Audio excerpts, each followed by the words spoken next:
Hi friends, என்னோட பேர் ஷாலினி. இன்றைக்கி நம்ம இந்த வீடியோ மூலமாக நம்ம என்ன தெரிஞ்சுக்க போகிறோம் அப்படின்னா, மனிதனோட உடலில் இருக்கிற நோய் எதிர்ப்பு சக்தியை பற்றியும், ஹெச்ஐவி கிருமி உடலில் வந்த உடனே என்ன வேலைகள் செய்கிறதுங்கிறத பற்றியும் நம்ம இந்த வீடியோ மூலமாக தெரிஞ்சுக்க போகிறோம். நம்ம எல்லாருக்குமே கதைகள்னால் ரொம்ப பிடிக்கும். இப்போ நம்ம ஒரு குட்டி கதை மூலமாக தெரிஞ்சுக்கலாமா? கதையோட பேர் குட்டி யானையும் காட்டு மிருகங்களும். ஒரு பெரிய காடு, அந்த காட்டுக்குள்ளே ஒரு குட்டி யானை. அந்த குட்டி யானையை சுற்றி நிறைய பெரிய யானைங்க இருந்துச்சான்.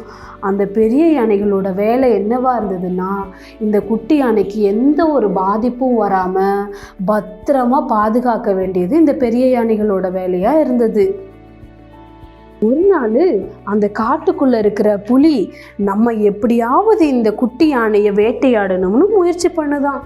ஆனால் பெரிய யானைங்க எல்லாம் ரொம்ப ஸ்ட்ராங்காக இருந்ததுனால குட்டி யானையை தாக்கவே முடியல.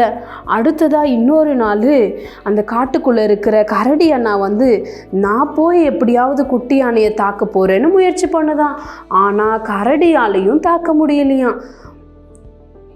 அதுக்கப்புறம் ஒரு வாரம் கழித்து நம்ம காட்டுக்கே ராஜாவாக இருக்கிற சிங்கம் உங்களால் முடியாதது என்னால் முடியும்னு சொல்லி அதுவும் முயற்சி பண்ணுதான். ஆனால் சிங்கம் தோற்று போயிருச்சான். ஏன்னா பெரிய யானைங்க எல்லாம் ரொம்ப ஸ்ட்ராங்காக இருக்கிறதுனால எந்த ஒரு விலங்குகளும் குட்டி யானையை தாக்காமல் பாதுகாத்துக்குச்சான். ஓகே, இப்போ உங்களுக்கு இந்த கதை புரிஞ்சிருக்குன்னு நம்புகிறேன். இப்போது இந்த கதையை நம்ம மனிதனோட உடல் வச்சு நம்ம ஒப்பிட்டு பார்க்க போகிறோம். இந்த குட்டி யானை தான் மனிதனுடைய உடல். மனித உடலை பாதுகாக்கிறது தான் நோய் எதிர்ப்பு சக்தி. இந்த நோய் எதிர்ப்பு சக்தி அப்படின்னா மனுஷனுக்கு எந்த ஒரு நோய் தொற்றும் வராமல் பாதுகாக்க வேண்டியது இந்த நோய் எதிர்ப்பு சக்தியோட வேலையாக இருக்குது. இது ஒரு போர் வீரன் மாதிரி செயல்படும். இப்போ நம்ம முன்னாடி கதையில் பார்க்கும் பொழுது புலி, கரடி, சிங்கம் இது எல்லாம் போய் பெரிய யானைகளை தாக்குச்சு. இப்போ அதே மாதிரி ஒரு சில நோய் தொற்றுகள், டிபி, நிமோனியா, அக்கி, இந்த 3 தொற்றுகளும் நம்ம உடலை தாக்க போகும்போது எப்படி இது பாதுகாக்குது அப்படிங்கிறத பற்றி நம்ம பார்க்க போகிறோம். டிபி நம்ம உடலை தாக்க முயற்சி பண்ணுது. ஆனால் நோய் எதிர்ப்பு சக்தி ஸ்ட்ராங்காக இருக்கிறனால டிபி நோய் தொற்று மனுஷனோட உடலுக்குள்ளே வர முடியல. அதே மாதிரி நிமோனியா காய்ச்சல் மனிதனுடைய உடலை தொட முயற்சி பண்ணுது. ஆனால் அதனாலையும் தாக்க முடியல. அதுக்கப்புறமா அக்கி தன்னுடைய எப்படியாவது இந்த உடலை தாக்கணும்னு முயற்சி பண்ணுது. ஆனால் நோய் எதிர்ப்பு சக்தி ஸ்ட்ராங்காக இருந்ததுனால அக்கியாலையும் மனிதனுடைய உடலை தொடவே முடியல.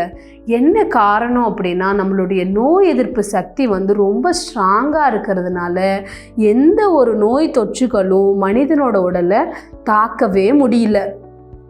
இது வரைக்கும் நோய் எதிர்ப்பு சக்தி எப்படி வேலை செய்கிறதுங்கிறத பற்றி பார்த்தோம். இப்போது ஹெச்ஐவி கிருமி மனிதனோட உடலையும் நோய் எதிர்ப்பு சக்தியும் எப்படி பாதிக்குது அப்படிங்கிறத பற்றி நம்ம பார்க்க போகிறோம். ஹெச்ஐவி கிருமி 4 வழி மூலமாக பரவும். 4 வழியில் ஏதாவது ஒரு வழியில் மனிதனுடைய உடலுக்குள்ளே வந்துடும். இப்போ உங்களுக்கு ஒரு சந்தேகம் இருக்கலாம், நோய் எதிர்ப்பு சக்தி ஸ்ட்ராங்காக இருந்தால் ஹெச்ஐவி மட்டும் எப்படி உள்ளே போகும்னு. ஆனால் ஹெச்ஐவி கிருமியோட தன்மை என்னென்னா, தன்னோட உருவத்தை மாற்றிக்கக்கூடிய தன்மை இருக்குது. ஸோ அதனால் ஹெச்ஐவி கிருமி நோய் எதிர்ப்பு சக்தி மாதிரியே தன்னுடைய உடலுக்குள்ளே போயிடும். ஹெச்ஐவி கிருமி மனிதனுடைய உடலுக்குள்ளே வந்த உடனே நம்மளுடைய நோய் எதிர்ப்பு சக்தியை கொஞ்சம் கொஞ்சமாக குறைக்க ஆரம்பித்தோடனே மனிதனுடைய உடலில் ஹெச்ஐவி கிருமியோட எண்ணிக்கையை அதிகப்படுத்திடும். இந்த நோய் எதிர்ப்பு சக்தி குறைஞ்ச சந்தர்ப்பத்தை பயன்படுத்தி மற்ற சந்தர்ப்பவாத நோய்கள், டிபி, நிமோனியா காய்ச்சல், அக்கி, இந்த மாதிரி பலவிதமான கூட்டு நோய்கள் நம்ம உடலுக்குள்ளே இருக்கிறத இந்த நிலையை தான் 8th ஸ்டேஜ்னு சொல்லுவோம். இந்த 8th ஸ்டேஜில் நம்மளால் சாதாரணமாக சின்ன சின்ன வேலைகளை கூட செய்ய முடியாது. ஆனால் இந்த நிலையிலேருந்து நம்மளால் வெளியே வர முடியும். அது எப்படின்னா, அரசு மருத்துவமனைகளில் இருக்கிற ஏஆர்டி மையங்கள் மூலமாக ஏஆர்டி மருந்துகள் கொடுக்குறாங்க.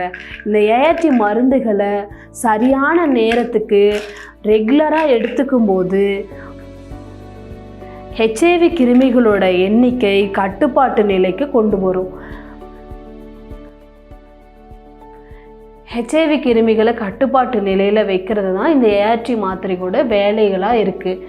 இப்போது இந்த சந்தர்ப்பவாத நோய்களுக்கான அதற்கான மருத்துவ சிகிச்சைகளை நம்ம செய்யும் பொழுது இந்த சந்தர்ப்பவாத நோய்களும் சரியாகிவிடும். உதாரணத்துக்காக டிபிக்கு நம்ம 6 மாதத்திற்கு அதுக்கான மருத்துவ சிகிச்சையை நம்ம எடுக்கும் பொழுது டிபி சரியாகிவிடும். அதே மாதிரி அக்கி, நிமோனியா காய்ச்சலுக்கான அதுக்கான மருத்துவ சிகிச்சைகளை நம்ம செய்யும் பொழுது அதுவும் சரியாகிவிடும். இப்போது இந்த ஹெச்ஐவி கிருமிகள் கட்டுப்பாட்டு நிலையில் இருக்கும் பொழுது அந்த நிலையில் ஆட்டோமேட்டிக்காகவே நம்மளுடைய நோய் எதிர்ப்பு சக்திகள் ஸ்ட்ராங்காக ஆரம்பிக்கும். ஏஆர்டி மாத்திரைகளை சரியான நேரத்துக்கு எடுத்துக்கும் போது ஹெச்ஐவி கிருமிகளோட எண்ணிக்கை கட்டுப்பாட்டு நிலையிலேயே இருக்கும். அதனால் நம்மளுடைய நோய் எதிர்ப்பு சக்தியும் ஸ்ட்ராங்காக இருக்கும்.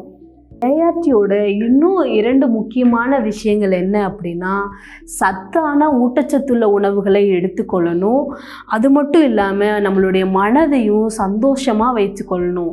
இந்த 3 விஷயங்களையும் நம்ம சரியாக ஃபாலோ பண்ணும்போது நம்ம ஏஆர்டி மாத்திரைகளை சரியான நேரத்துக்கு எடுத்துக்கணும், ஊட்டச்சத்துள்ள உணவுகளை எடுத்துக்கொள்ளும் போதும் மனதை சந்தோஷமாக வச்சுக்கும் பொழுதும் ஹெச்ஐவியால் பாதிக்கப்பட்ட நபர்களும் நீண்ட நாள் ஆரோக்கியமாக வாழ முடியும்.